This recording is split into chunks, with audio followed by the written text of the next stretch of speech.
आज के इस लेक्चर में हम 3 क्वेश्चन डिस्कस करेंगे। इसमें से एक क्वेश्चन हमारा इलेक्ट्रिक चार्ज का होगा और 2 क्वेश्चन हमारे इलेक्ट्रिक करंट के होंगे। क्वेश्चन नंबर 4 हमने इलेक्ट्रिक चार्ज से लिया है। Question number 4 says that let there are 2 bodies, body A and body B. Let us consider that हमारे पास 2 बॉडीज हैं जिनका नाम है body A and body B. कुछ इस तरीके से कंसीडर कर लो। Here we have a body A and here we have a body B. हमारे पास 2 बॉडीज हैं। Okay, it is mention in this question that body B transfer 100 electrons to the body A. Body B कितने electron transfer कर रही है body A को? Let us consider that the number of electron transfer from body B to body A are 100। So कितने electron transfer हो रहे हैं? 100 electron transfer हो रहे हैं। आपसे क्या पूछा गया है? हमसे ये पूछा गया है कि find the amount of charge transferred to body A. Body A को कितना चार्ज ट्रांसफर किया होगा? This is the first part. Second part में हमसे ये पूछा गया है कि find the amount of mass transfer to body A. Okay, तो इस क्वेश्चन में 2 पार्ट है, part A and part B. So सबसे पहले पार्ट ए देखते हैं। पार्ट ए में हमें क्या कैलकुलेट करना है? पार्ट ए में हमें ये कैलकुलेट करना है amount of charge transfer to the body A. Okay, तो चार्ज ही कैलकुलेट करना है।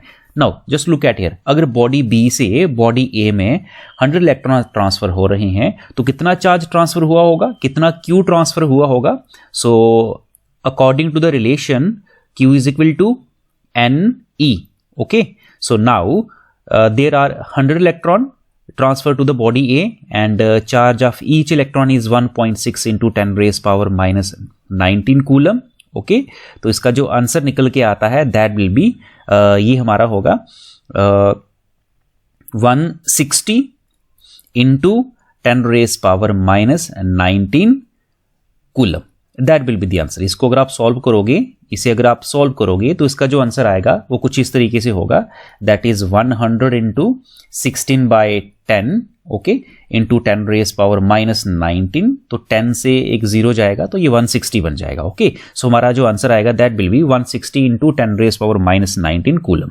सो इतना चार्ज ट्रांसफर होगा बॉडी बी से बॉडी ए में। ओके, नाउ सेकेंड पार्ट में हमसे ये पूछा गया है कि find the amount of mass transfer to the body A. क्या अगर इलेक्ट्रॉन ट्रांसफर होंगे बॉडी बी से बॉडी ए में तो क्या मास भी ट्रांसफर होगा?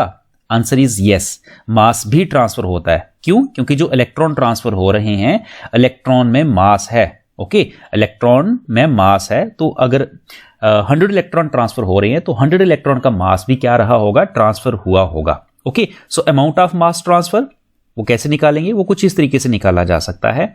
अमाउंट ऑफ मास ट्रांसफर, कितना मास ट्रांसफर हुआ है, उसके लिए हम जो रिलेशन यूज करेंगे वो कुछ इस तरीके से रहेगा। The amount of mass transfer which is equal to if there are n electron transfer into mass of each electron. Okay, so कितने इलेक्ट्रॉन ट्रांसफर हुए हैं? Answer is 100 electron. और एक इलेक्ट्रॉन का मास कितना होता है? Answer is 9.1 into 10 raise power minus 31 kg। Okay, so what is the total amount of mass transfer? Total amount of mass जो ट्रांसफर हुआ है दैट विल बी, ये आ जाएगा आपका। इसको अगर आप सॉल्व करोगे यू विल गेट, कुछ इस तरीके की कैलकुलेशन करनी पड़ेगी। यहां से ये कैंसिल आउट हो जाएगा। You will get 910 into 10 raise power minus 31 kg। So that much amount of mass basically transfer from body B to body A. इतना मास ट्रांसफर होता है। So this is the question number 1। Now let's move toward the question number 2 says that how many electrons passing through a lamp in 1 minute if the current is 30 milliampere। इस question में हमें यह पूछा गया है कि how many electrons transferred through a lamp in 1 minute। 1 minutes में कितने इलेक्ट्रॉन ट्रांसफर होंगे अगर 30 मिली एम्पियर करंट उसमें फ्लो हो रही है। Okay, so what are the given parameter and what we need to just find in this question. हमें basically जो इस क्वेश्चन में दिया गया है वो ये दिया गया है कि करंट जो फ्लो कर रही है किसी एक पर्टिकुलर लैंप में। सपोज कर लो कि ये एक लैंप है। ओके, और इस लैंप में जो करंट फ्लो कर रही है दैट विल बी, वो मेंशन है इस क्वेश्चन में, that will be 300 milli ampere. Okay, और ये करंट कितने टाइम तक इस लैंप में फ्लो कर रही है? Time is also mention in this question. Time यहां पर 1 मिनट दिया गया है, 1 मिनट।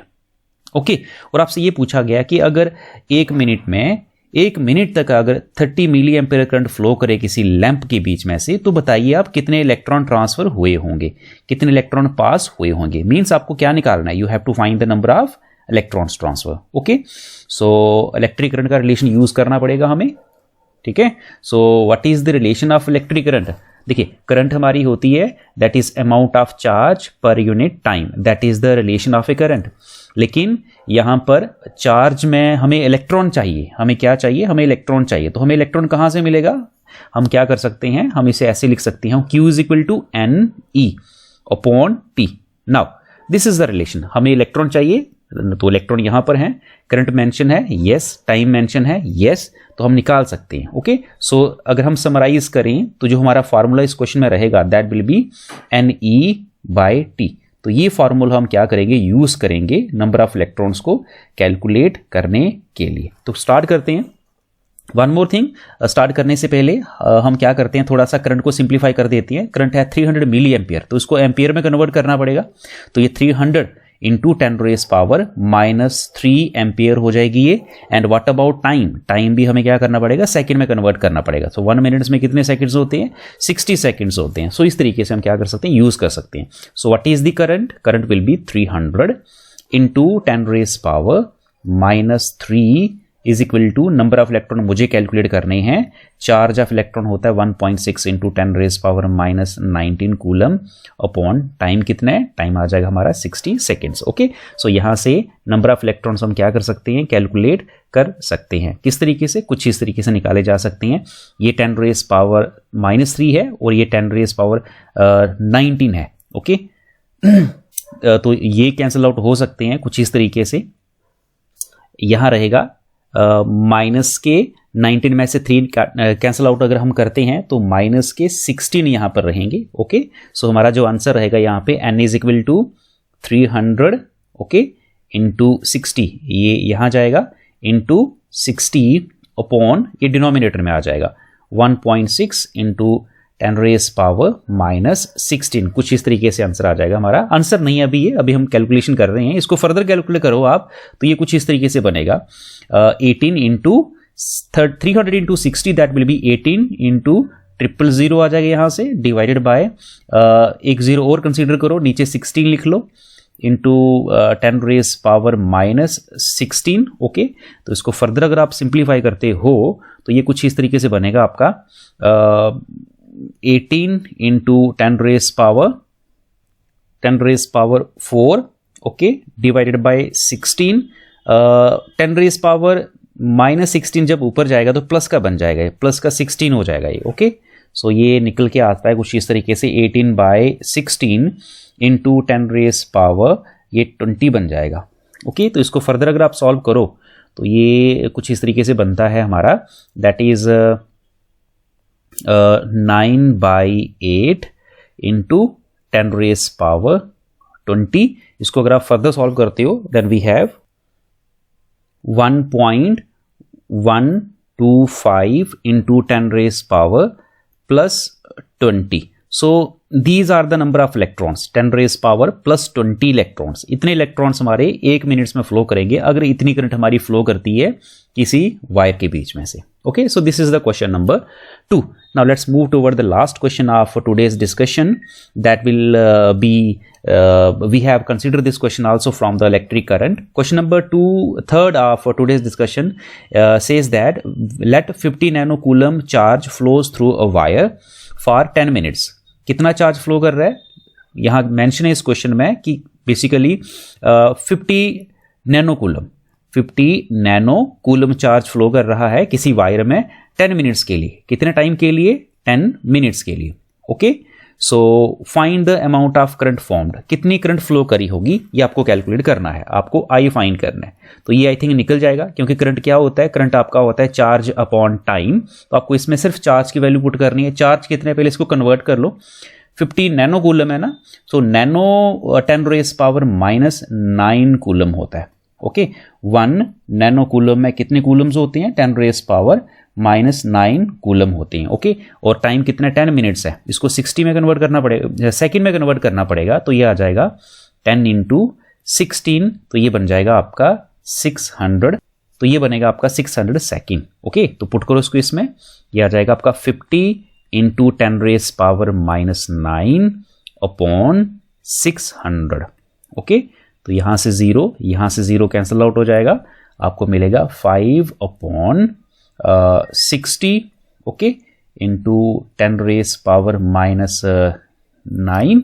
ठीक है, इसको अगर हम फर्दर सॉल्व करें तो हमारा जो आंसर निकल के आता है दैट विल बी, हमारा जो आंसर रहेगा वो रहेगा 0.08 into 10⁻⁹9 ampere. Okay, so what is the current कितनी फ्लो करेगी 10 मिनट्स तक, अगर इतना चार्ज फ्लो करता है तो आंसर इज 0.08 इंटू 10⁻⁹9 एम्पियर। ये अप्रोक्सीमेटली करंट है। ठीक है, so this is the amount of current है, ये हमारी करंट है। सो इस तरीके से हम क्या करते हैं, सिंपली जो फॉर्मूला यूज करके क्वेश्चन निकालते हैं। इतने हार्ड क्वेश्चंस नहीं है ये।